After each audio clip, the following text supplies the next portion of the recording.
इस TV news देख रहे हैं आप साल 2023 के आखिरी बुलेटिन के साथ। मैं हूं अंसारुल हक। पहले सुर्खियां। चंपारण में ठंड का प्रकोप लगातार जारी। तापमान में भारी गिरावट के साथ पारा पहुंचा 10 से नीचे। राहत और बचाव के लिए प्रशासन ने उठाए जरूरी कदम।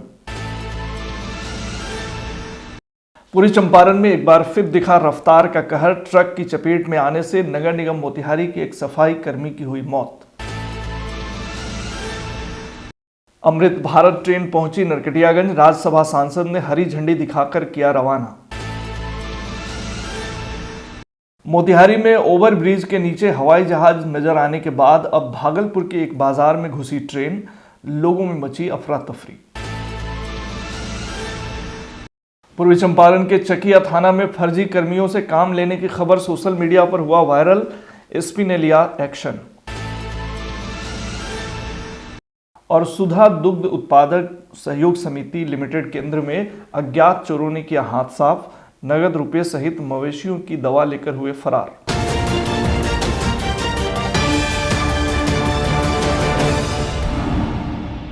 पूर्वी चंपारण में पिछले 2-3 दिनों से ठंड का प्रकोप काफी बढ़ गया है। तापमान में भारी गिरावट दर्ज की गई है। मोतिहारी में पारा 10 डिग्री सेल्सियस के नीचे आ गया है। ऐसे में लोग अलाव का सहारा ले रहे हैं और खुद को ठंड से बचाने के लिए गर्म कपड़ों का सहारा ले रहे हैं। कड़ाके की ठंड को देखते हुए जिला प्रशासन ने भी एहतियात के तौर पर कई कदम उठाए हैं। इस कड़ी में देर शाम जिला अनुमंडल पदाधिकारी के नेतृत्व में अधिकारियों की एक टीम ने Motihari bus stand, railway station और सदर अस्पताल पहुंचकर लोगों के लिए कंबल का वितरण किया। एसडीओ सदर ने बताया कि मोतिहारी नगर के Chhatauni bus stand, Bapudham railway station और सदर अस्पताल में जरूरतमंद लोगों को कंबल आपदा प्रबंधन विभाग की ओर से दिया गया है। साथ ही उन्होंने बताया कि जिला आपदा प्रबंधन विभाग ने कड़ाके की ठंड से निपटने के लिए राशि का आवंटन प्रखंडों को कर दिया है, जिससे प्रखंड क्षेत्रों में भी लोगों को मदद मिलेगी और कर्मी लोगों के लिए अलाव जरूरी सामग्रियों का वितरण करेंगे। जी, आज रेलवे स्टेशन एवं सदर अस्पताल में गरीबों के बीच कंबल का वितरण किया गया है और इसी तरह सभी अंचलों एवं सभी नगर निकाय के जो क्षेत्र हैं उन सभी के जो प्रशासकीय पदाधिकारी हैं उन लोगों को भी जिला के स्तर से कंबल प्रदान कर दिए गए हैं, जिससे कि वो उपयुक्त स्थलों पर एवं उपयुक्त लोगों को कंबल वितरण कर सकें, जिससे कि लोग शीतलहर के इस प्रकोप से खुद का बचाव कर सकें। शहर में इतनी ठंड बढ़ी हुई है, कहीं आग की जी अलाव जलने की व्यवस्था है और नगर निगम के द्वारा रेगुलर बेसिस पर अलाव जो है जलाया जा रहा है और नीड के बेसिस पे हम लोग और भी जहाँ जहाँ पर ज़रूरत आएगी, जहाँ जहाँ पर लोगों के द्वारा इस तरह की डिमांड आएगी कि वहाँ पर अलाव जलाना है या जहाँ पर हम लोगों को इस तरह का इनपुट आएगा हमारे लोकल पदाधिकारियों के द्वारा, वहाँ हम लोग और अलाव जलाने की व्यवस्था रखेंगे। पूर्वी चंपारण में एक बार फिर रफ्तार का कहर देखने को मिला है। खबर के मुताबिक मोतिहारी में ट्रक की चपेट में आने से नगर निगम मोतिहारी के एक सफाई कर्मी की मौत हो गई।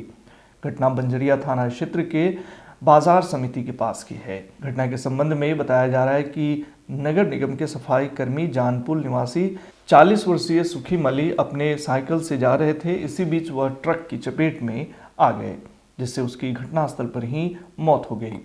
जैसे इस बात की जानकारी उसके परिजनों और घर मोहल्ले के लोगों को लगी, वैसे ही सभी घटनास्थल पर पहुंचकर सड़क जाम कर दिए और सड़क पर टायर जलाकर विरोध करने लगे। सूचना पर बंजरिया सीओ मनीष कुमार वर्मा घटनास्थल पर पहुंचकर जाम खुलवाने में जुट गए। बताया जा रहा है कि मृतक सुखी मली नगर निगम में सफाई का कार्य कर अपने परिवार का भरण पोषण करते थे। उसे एक बेटा और 3 बेटियां हैं। अचानक हुई इस मौत से परिवार वालों पर दुखों का पहाड़ टूट पड़ा है। आज सुबह में सड़क दुर्घटना में एक मौत हो गई है सुखी मल्ली पे, नगर निगम के स्टाफ के अनुबंध पर उनकी सड़क दुर्घटना में मौत हो गई है। लोगों ने रोड जाम किया था, लेकिन समझाने बुझाने के बाद लोगों को जाम को हटा दिया गया है और जो इसमें सहायता सरकारी सहायता होगी या जो होगी वो दिया जाएगा। फिलहाल पोस्टमार्टम के लिए भेज दिया गया है।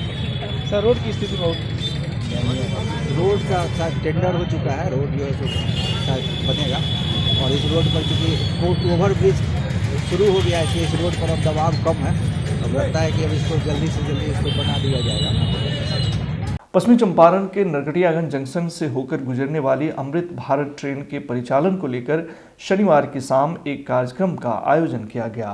कार्यक्रम का शुभारंभ राज्यसभा सांसद सतीश चंद्र दुबे, रामनगर विधायक पद्मश्री भागीरथी देवी, नरकटियागंज विधायक रश्मि वर्मा, चनपटिया विधायक उमाकांत सिंह आदि ने संयुक्त रूप से दीप प्रज्वलित कर किया। कार्यक्रम के संबोधन के दौरान राज्यसभा सांसद श्री दुबे ने कहा कि यह साल आज़ादी का अमृत काल चल रहा है। यह क्षेत्र महात्मा गांधी की कर्मभूमि है, लेकिन यहाँ रेलवे के क्षेत्र में विकास नहीं हुआ था, लेकिन अब हो रहा है। उन्होंने अमृत भारत ट्रेन को लेकर कहा कि इस ट्रेन के चलने से पूरे बिहार व खासकर चंपारण को फायदा होगा। इस बीच हम आपको बता दें कि ट्रेन नरकटियागंज जंक्शन पर 6:40 पर पहुंची, जहां उसका भव्य स्वागत किया गया। इस दौरान राज्यसभा सांसद द्वारा हरी झंडे दिखाकर उसे सीतामढ़ी के लिए रवाना किया गया। सबका आस्था का केंद्र भगवान राम की जन्म धरती से मां सीता के जन्म स्थल तक एक ट्रेन चला के जो मोदी जी ने ऐतिहासिक काम किया है, जितना भी बधाई दिया जाए कम है। और भविष्य में ऐसे ही और ट्रेनें चले यहाँ से, इसका हम लोग सब लोग कामना करते हैं। बहुत बहुत बधाई, बहुत बहुत धन्यवाद। इन दिनों बिहार से अजब गजब खबरें सुनने को मिल रही हैं।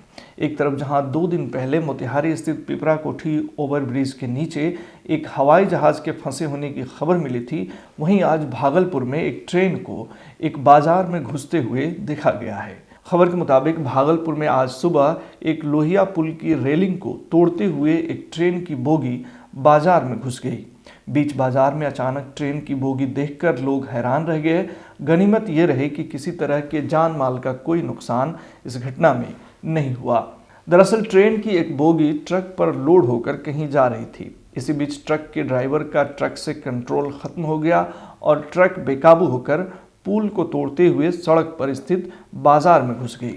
हादसे के बाद वहां भगदड़ की स्थिति बन गई और स्टेशन जाने वाला रोड बाधित हो गया। हादसे की सूचना पर रेलवे के अधिकारी और आरपीएफ की टीम मौके पर पहुंची। ट्रैफिक पुलिस ने रूट को डायवर्ट कर बोगी को हटाने का प्रयास करना शुरू कर दिया, लेकिन यह पूरी घटना लोगों के लिए कौतूहल का विषय बनी। पूर्वी चंपारण के चकिया थाना में फर्जी कर्मियों से काम लेने की खबर सोशल मीडिया पर सुर्खियों में है। बताया जा रहा है कि थाने में कम से कम 3 लोग ऐसे हैं जो सरकारी कर्मी नहीं होने के बावजूद सुबह से शाम तक थाने में मौजूद रहते हैं और स्टेशन डायरी हो या फिर एफआईआर, सब कुछ में इनकी दखलंदाजी होती है। सोशल मीडिया पर इस तरह की खबरें सामने आने के बाद मोतिहारी एसपी ने संज्ञान लिया है और जांच के लिए आदेश दिए हैं। इस संबंध में एएसपी राज क्या कुछ कह रहे हैं, आइए सुनते हैं। कल सोशल मीडिया पे एक न्यूज़ शेयर किया जा रहा था, जिसमें चकिया थाना में 2 प्राइवेट लोगों के द्वारा थाना का कार्य करते हुए बताया गया है। इस संबंध में पुलिस अधीक्षक महोदय के द्वारा तत्काल संज्ञान लिया गया है और एसडीपीओ चकिया को जांच का जिम्मा दिया गया है। जांच में जो तथ्य आएंगे उसके अनुसार कार्रवाई की जाएगी। पूर्वी चंपारण के ढाका करमावा गांव स्थित सुधा दुग्ध उत्पादक सहयोग समिति लिमिटेड केंद्र से अज्ञात चोरों ने शनिवार की देर रात चोरी की घटना को अंजाम दिया है। प्राप्त जानकारी के अनुसार अज्ञात चोरों ने शनिवार की रात में अंधेरे और कड़ाके की ठंड का फायदा उठाते हुए नगद सहित मवेशियों के लिए रखे गए दवाओं की चोरी कर ली और फरार हो गए।